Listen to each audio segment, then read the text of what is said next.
Buen día tengan todos ustedes. Me da mucho gusto estar aquí nuevamente en este programa donde vamos a compartir un tema muy interesante. Este tema es el tema de evolución. Primero vamos a ver un concepto. ¿Qué se entiende por evolución? Bueno, todos los organismos que existen en la actualidad surgieron de organismos anteriores más sencillos por un proceso de diferenciación gradual. En algo más general, evolución significa cambio. Es decir, que de alguna manera los organismos con el tiempo han ido cambiando y han ido tomando algunas otras formas de las cuales vamos a estudiar en el día de hoy. También podríamos definir como cambios genéticos que ocurre en una población de organismos en el transcurso del tiempo. Aquí agregamos un término cambio genético, eh, que es prácticamente un concepto nuevo.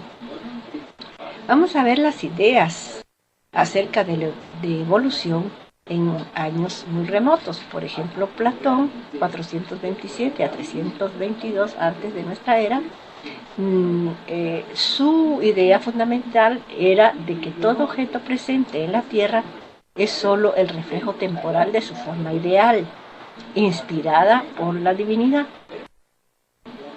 Después tenemos también las ideas de Aristóteles acerca de los cambios que sucedían en los organismos, ¿verdad? 384 y 322.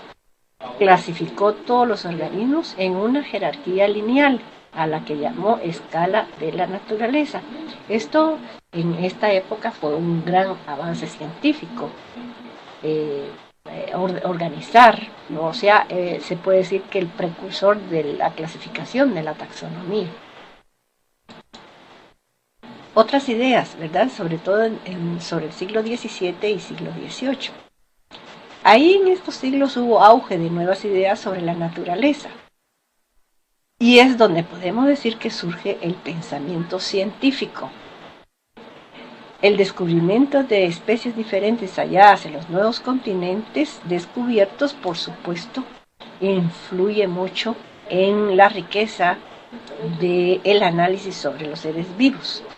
En el siglo XVIII, el pensamiento científico fue determinante en la interpretación del mundo biológico. Pensamientos sobre las leyes que rigen el mundo físico y el mundo de los seres vivos empiezan, se puede decir, alrededor de este siglo, recién alrededor de este siglo.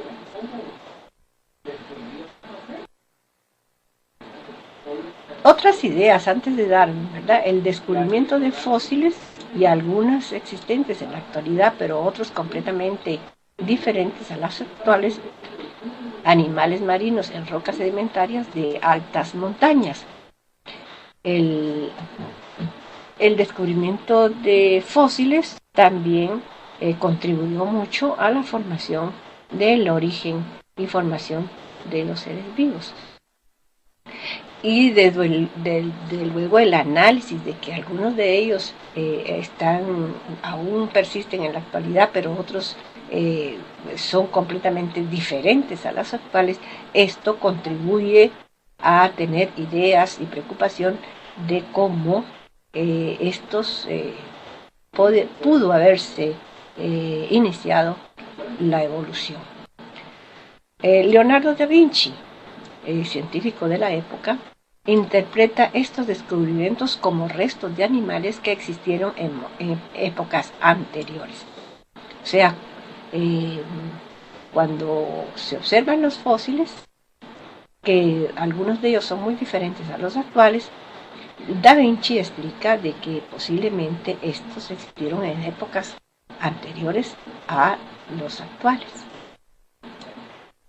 Otras ideas nuevas, por ejemplo, William Smith en 1769-1839 sugiere la organización de los fósiles siempre se encontraban en las mismas capas de rocas asentadas sobre las más antiguas.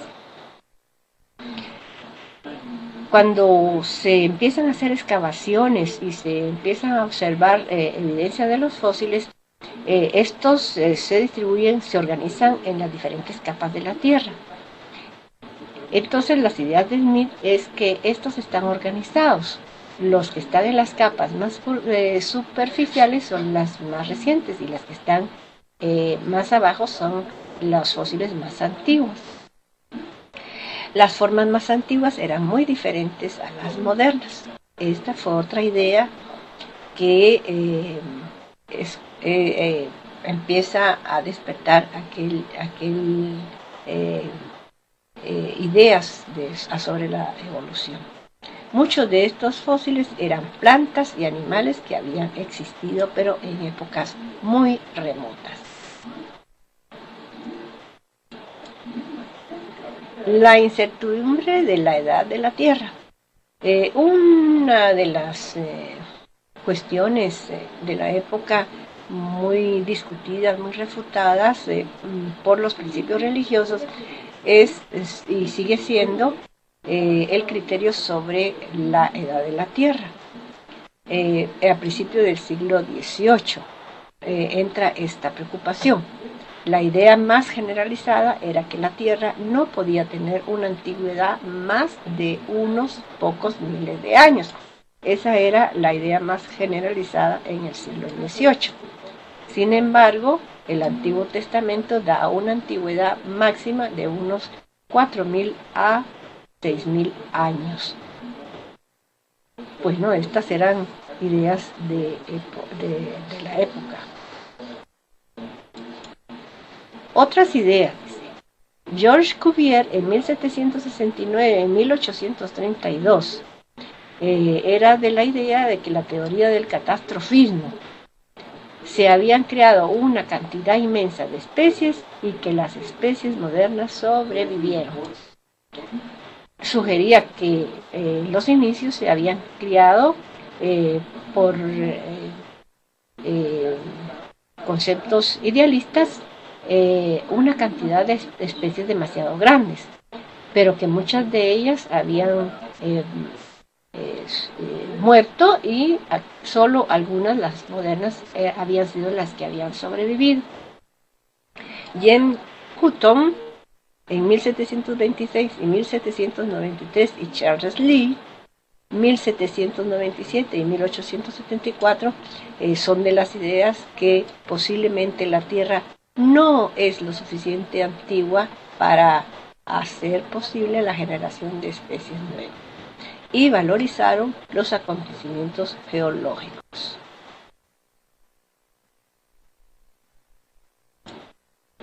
Los primeros biólogos que propusieron los mecanismos de evolución, ¿quiénes fueron? Bueno, está Lamarck, Jean-Baptiste Lamarck en 1744 y 1829.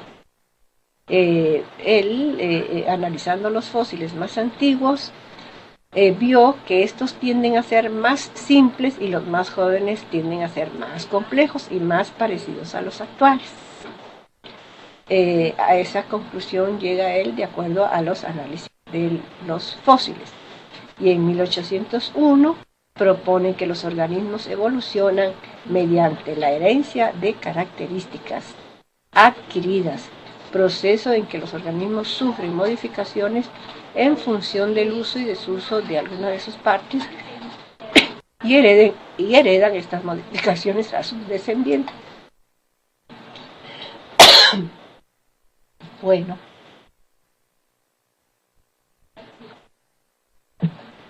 realmente si comparamos la teoría de Lamarck con la teoría moderna, podemos afirmar que aquí hay un gran vacío, porque él justifica los cambios evolutivos como modificaciones, como características adquiridas y modificaciones debido al uso y desuso de alguna de las partes, que no es del todo errado.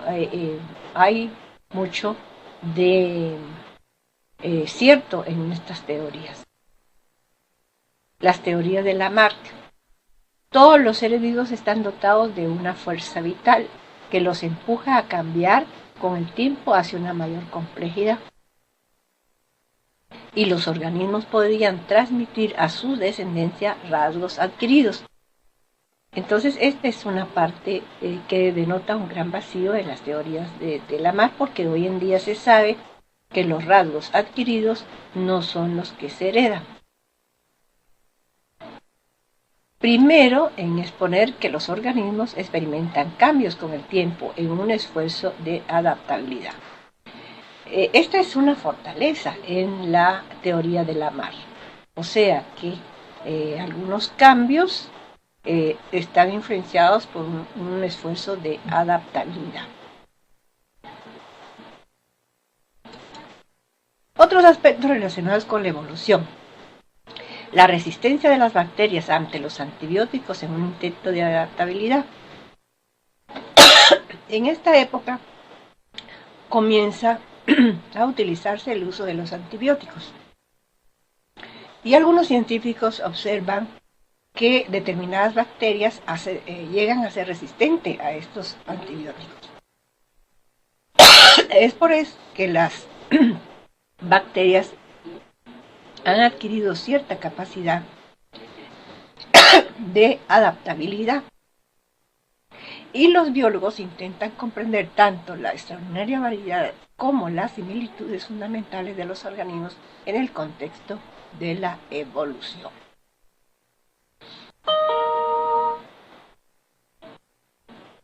Observen esta fotografía. Este es un esquema que representa algunos de los aspectos de la teoría de Lamarck. La jirafa primitiva tenía el cuello corto y en el esfuerzo de alcanzar de los árboles, de la copa de los árboles, el alimento, esta fue desarrollando su cuello y de esta manera la jirafa actual, por el uso y desuso de sus partes, en este ejemplo está el cuello de la jirafa, pues este fue desarrollándose, fue cambiando. Observen la jirafa primitiva y la jirafa moderna. Esto nos da una idea de los puntos de Lamarck en cuanto nos habla de los caracteres adquiridos, de la herencia. La conclusión de Lamarck, que con el tiempo la jirafa primitiva fue desarrollando el cuello largo. En la jirafa moderna se puede observar para obtener el recurso alimentario. Sin embargo, Darwin fue un biólogo, al principio quería ser médico, como dice aquí, un hijo de médico, pero estudió teología en la Universidad de Cambridge. Luego se embarcó como naturalista en el buque Bagley. Viajó como naturalista a América del Sur, se fue al Ecuador, a las Islas Galápagos, y observó animales, plantas y fósiles. Coleccionó y catalogó muestras de varios organismos. Los trabajos de Darwin hoy en día se conservan y se puede observar una gran complejidad de dibujos y de escrituras que él tenía en su cuaderno de anotaciones, lo que nos hace pensar que su trabajo fue muy escrupuloso, muy minucioso y que sus observaciones las fue registrando muy detalladamente para poder establecer después o redactar después su teoría. Le impresionó la similitud de algunas especies con las de América del Sur, las diferencias de estas con otras partes del mundo. Como el europeo, ¿verdad? Darwin, al ir al Ecuador, observa la similitud, empieza a comparar aquellas estructuras entre las que él había visto en Europa y las de las encontradas en América del Sur, sobre todo en el Ecuador. Y empieza él a sacar sus propias deducciones. Observó que a pesar de sus semejanzas también habían diferencias. O sea que en las especies, a pesar de que tenían muchas semejanzas, también tenían algunas diferencias. Y de ahí escribe su obra, La selección natural y la lucha por la existencia. Aquí tenemos uno de los puntos de la teoría de Darwin, cómo compara a diferentes estructuras, por ejemplo los picos, ven cómo estos van cambiando su forma, su tamaño, debido a cómo se van adaptando a los diferentes ambientes. Observen las diferencias, ¿verdad? A pesar de que todos estos son miembros de una misma especie, son pinzones, tienen diferencias notables y que estas diferencias son consecuencias de adaptaciones a su modo de alimentación y a su forma de vida. Teoría de Darwin sobre la evolución. ¿En qué se basa entonces la teoría de Darwin? Hay varios aspectos que están aquí que vamos a analizar. Él llega a la conclusión que cada especie tiene capacidad de producir más descendientes de los que sobrevivirán hasta la madurez. O sea que generalmente a través del proceso de reproducción se producen una cantidad muy grande de especies, pero de estas algunas son las que sobreviven, muchas de ellas pues no llegan a la edad adulta.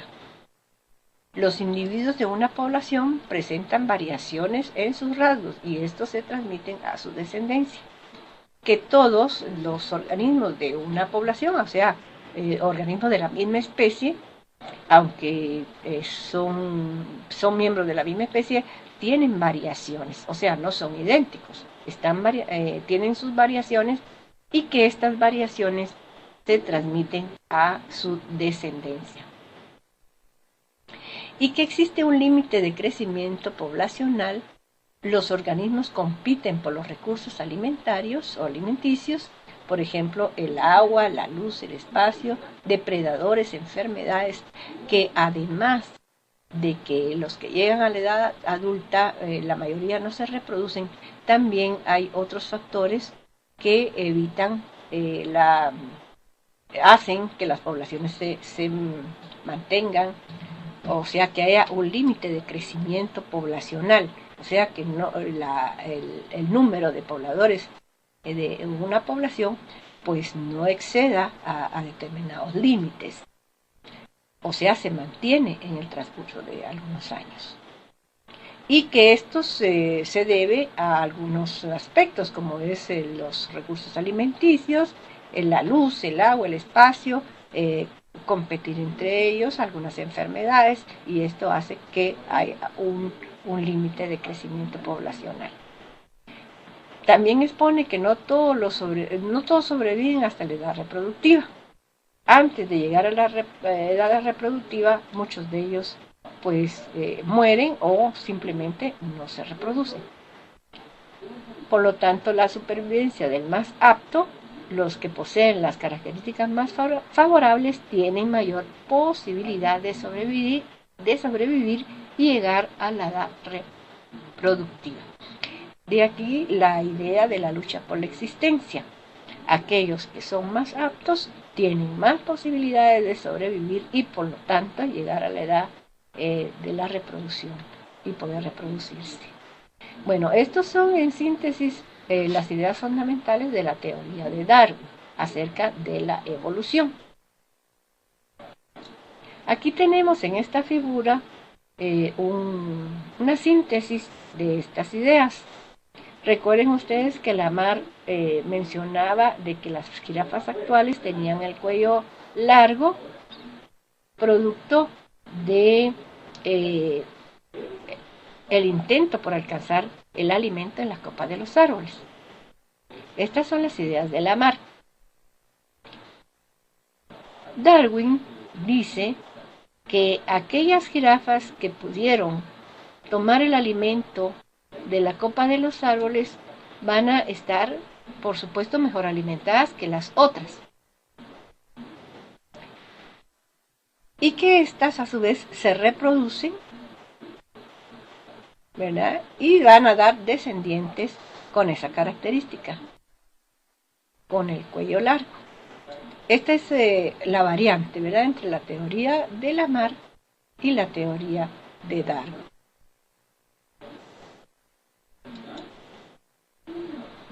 Las teorías sintéticas de la evolución.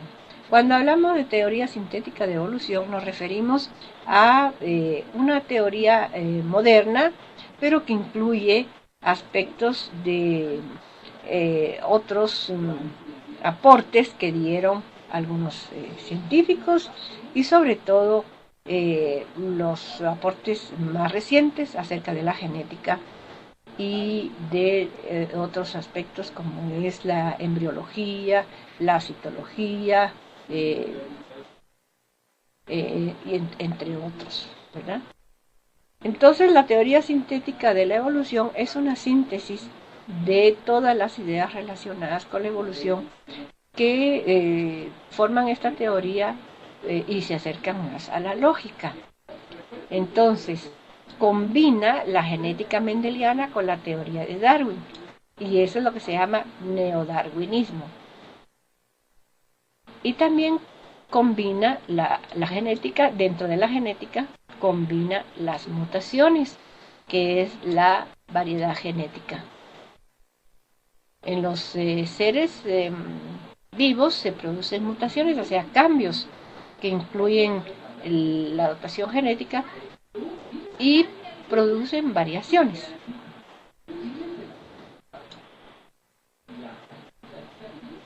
Pero sobre todo la teoría de evolución se asienta en pruebas que sustentan esta evolución.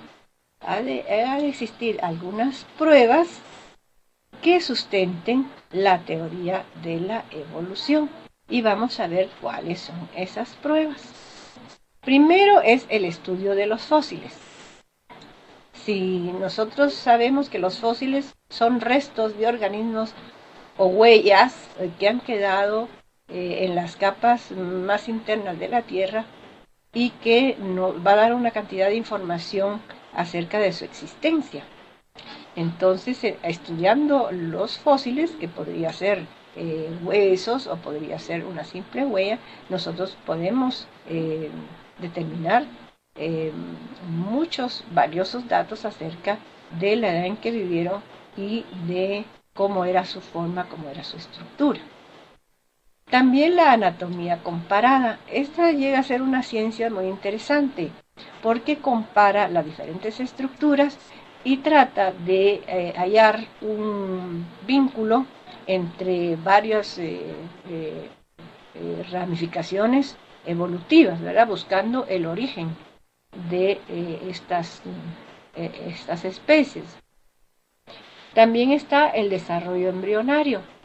El estudio de los embriones es muy interesante porque nos puede dar un análisis filogenético de las variaciones que van sufriendo los diferentes grupos de organismos y cómo se vinculan entre sí. Después, la distribución de plantas y animales. Esto es muy importante porque la distribución nos va a arrojar mucha información acerca de la adaptabilidad y de la forma de vida de las diferentes de plantas y de animales. Y también, por supuesto, el código genético. El código genético nos va a dar mucha información acerca de diferentes aspectos como la síntesis de proteína, las mutaciones, entre otros aspectos muy importantes de la genética. Observemos aquí un fósil. Aquí vemos el esqueleto fosilizado de un reptil, ¿verdad? Y que a través de este estudio, pues, los científicos pueden hallar la edad de este fósil, en la época que vivió y también qué comía, cuáles eran sus formas, sus adaptaciones, etcétera. Aquí tenemos el código genético y sobre todo las mutaciones. ¿Qué estamos observando aquí? Una molécula de ADN. Esta es una molécula de ADN, donde los diferentes bases nitrogenadas están alineadas en una secuencia determinada. Esta sería una cadena normal, ¿ve? Una cadena de la doble hélice del ADN. Sin embargo, si comparamos la cadena que tenemos acá con la que tenemos posteriormente aquí, vamos a ver que hay algo aquí que difiere. Observen acá, después de esta base, la citosina, tenía que venir adenina. Sin embargo, vemos que no. Entonces tenemos que aquí cambia la adenina por la citosina. ¿Ven? Aquí sigue la secuencia normal. Ha habido un cambio en esta base nitrogenada, ha habido un cambio. Se ha cambiado la adenina por la citosina. Entonces, en este caso, esta es una mutación. Una mutación es un cambio, que puede ser, como en este caso, en una de las bases. Pero estos cambios pueden ser de diferentes orígenes. Podría ser, por ejemplo, en este caso, una adición. Aquí vemos la secuencia, ven aquí, la secuencia de la cadena normal, pero aquí vemos una adición, es decir, que hay una serie de bases, estas 4 bases, ¿verdad? Que aquí ya, debido a estas 2 que han sido introducidas dentro de la cadena, haciendo que la cadena sea más larga, ya va a cambiar totalmente la cadena. Observen aquí, hasta aquí es normal esta, y esta es la misma base que tenemos en la original. Pero aquí debiera haber la timina, que es esta, ¿ven? Sin embargo, se ha introducido un par de bases acá, 2 guaninas, se ha introducido de las que no estaban anteriormente, haciendo que la cadena varíe en sus proporciones. Esto también es una mutación. O también una supresión. Aquí, en vez de haber una adición, hay falta de algunas secuencias. Por ejemplo, hasta aquí es normal. Ahora, aquí vemos que están estas 2 últimas, pero todas estas bases anteriores, desde acá, desde aquí hasta acá, fueron eliminadas. Este también es otro tipo de mutaciones. O sea, dentro de la comparación de la cadena de ADN, diferentes organismos, se puede ver las mutaciones, cómo han ido cambiando. Estas mutaciones pueden tener un origen accidental, pero también podrían ser nuevas adaptaciones de organismos a nuevas formas de vida, que van a interesar algunos de los genes. Y aquí tenemos la comparación, anatomía comparada, la comparación de algunas de las estructuras. En este caso, pueden ser estructuras homólogas. Vamos a observar, aquí tenemos la extremidad, o sea, superior de un ser humano, la pata anterior de un gato, la paleta de un cetáceo, puede ser una ballena, y aquí tenemos el ala de un murciélago. Bueno, en las estructuras homólogas, los huesos, como ustedes pueden ver, tienen la cantidad de huesos y la disposición tiene muchas similitudes. Si nosotros vemos, se puede decir que el mismo origen, y que todos estos son vertebrados. Tienen los huesos muy parecidos, o sea, en su ubicación, y en su formación de esta estructura. Aquí tenemos la mano, miren, acá. Sin embargo, la función de estas estructuras es completamente diferente, porque el brazo en el ser humano, pues todos sabemos que tiene una función muy independiente de las extremidades, o sea, sirve para tomar cosas y se independiza totalmente de la locomoción. Sin embargo, la extremidad de un gato, la pata anterior de un gato, pues la utiliza para caminar, o sea, para la locomoción. En el caso del cetáceo, una ballena, tenemos que le sirve para nadar. Y en el caso del murciélago, le sirve para volar. Es decir, en las estructuras homólogas, las estructuras son muy parecidas, tienen el mismo origen, sin embargo, la función de estas estructuras es completamente diferente. No así, por ejemplo, en las estructuras análogas.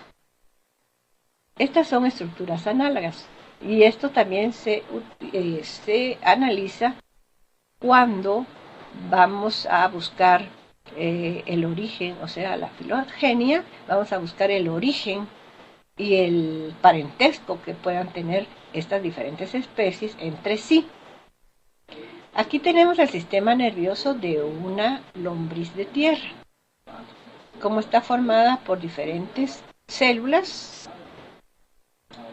Tiene el ganglio cerebral, nervios laterales, cordón nervioso central, o sea, tiene diferentes estructuras que se pueden ver acá y que todas estas en su conjunto representan el sistema nervioso. Aquí tenemos una medusa y en la medusa también tenemos una red de células nerviosas, como se ven acá, red de nervios, una red de células nerviosas que forman todo su sistema. Si vemos en los insectos, como en este caso una mosca, vamos a ver que hay estructuras también muy parecidas. El ganglio cerebral, el cordón nervioso, los nervios laterales, toda una red de células nerviosas capaces de transmitir los estímulos. Y en el caso de los seres humanos, aunque es mucho más complejo, tenemos mucha similitud. Aquí está el cordón nervioso central, el sistema nervioso periférico, que son todos estos nervios que van a la periferia, el cerebro, o sea, el gran ganglio cerebral del cerebro, y en realidad vemos que hay mucho de parecido entre estas estructuras. Sin embargo, hay también sus diferencias, o sea, si comparamos este sistema nervioso con este sistema nervioso, que es ganglionar y que es un sistema complejo que se basa en sistema nervioso central y periférico, vemos que hay muchas diferencias también, pero la función es la misma. ¿Cuál es la función de todos estos sistemas nerviosos? Es de coger los estímulos, transmitirlos y responder ante los estímulos. Y sobre todo, la función del sistema nervioso es poder relacionarse con el medio externo y el medio interno. Y tenemos también el estudio embrionario. A veces los biólogos, y sobre todo los interesados en los procesos evolutivos, buscan encontrar similitudes en los embriones. Aquí tenemos, miren, los embriones de varios organismos. Por ejemplo, acá, de un pez, en sus diferentes etapas, ¿verdad? Sus etapas primarias, su desarrollo de larvario y su estado adulto. Y así tenemos también acá, por ejemplo, la salamandra, cómo van cambiando a medida que van creciendo, van desarrollando nuevas estructuras. Aquí tenemos una tortuga. Miren, observen ustedes cómo se va desarrollando. Y tenemos un pollo. Miren acá cómo van cambiando, cómo se van desarrollando. Aquí un cerdo. Observen acá. Miren cómo se van. Un corderito.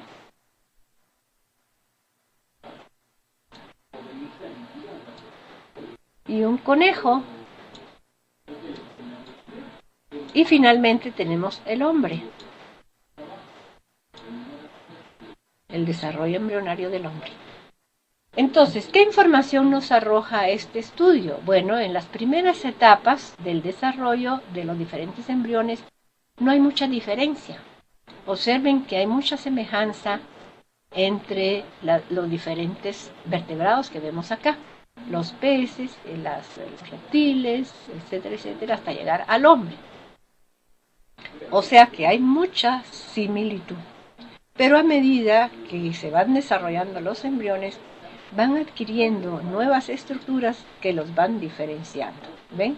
Observen ustedes las diferencias. Y en la etapa ya más avanzada de estos embriones, son completamente diferentes los diferentes organismos.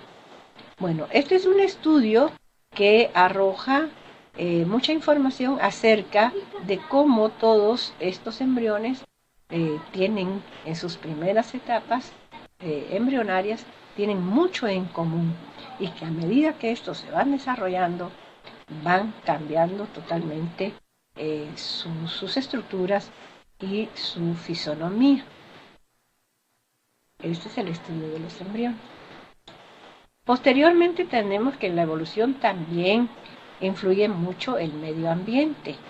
La forma de vida de algunos organismos en los continentes a veces es muy diferente de las islas, a pesar de que algunos miembros de este continente se trasladaron a otras regiones.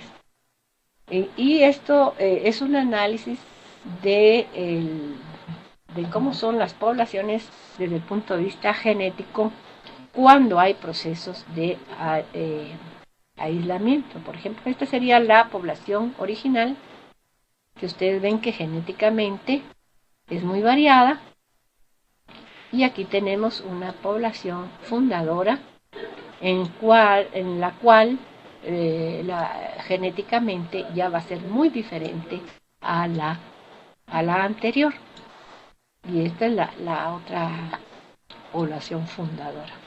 Bueno, aquí con este análisis hemos terminado esta clase de hoy y ojalá que ustedes hayan comprendido el mensaje y puedan valorar los diferentes criterios acerca de este tema que han ido tomando más evidencias y que hoy en día tenemos una teoría moderna de evolución, la cual no se puede decir que es estática, que puede ir cambiando a medida que se van realizando estudios más profundos respecto al origen y evolución de todos los seres vivos. Bueno, hasta luego y con esto terminamos por hoy.